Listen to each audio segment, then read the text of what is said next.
মাত্র ১৩ ঘন্টার ব্যবধানে বাংলাদেশে পরপর ৩টি ভূমিকম্প অনুভূত হয়েছে। এর ফলে দেশজুড়ে জনগণের মধ্যে নতুন করে আতঙ্ক সৃষ্টি হয়েছে।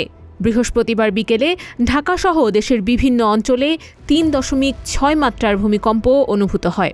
এর আগে বৃহস্পতিবার মধ্যরাতে অর্থাৎ ৩টা ৩০ মিনিটে সিলেটে মৃদু ভূমিকম্প অনুভূত হয়।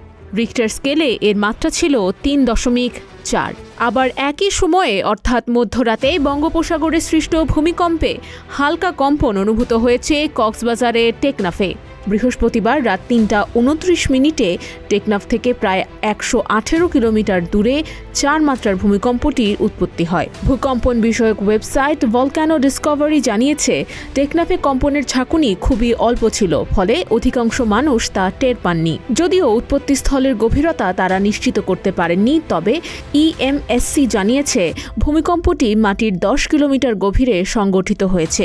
এর আগে গত শুক্রবার রাজধানী ঢাকাসহ দেশের বিভিন্ন এলাকায় ৫.৭ মাত্রার শক্তিশালী ভূমিকম্প অনুভূত হয়। কয়েক সেকেন্ড স্থায়ী সেই ভূমিকম্পে সারা দেশে অন্তত ১০ জনের মৃত্যু এবং কয়েকশো মানুষের আহত হওয়ার ঘটনা ঘটে।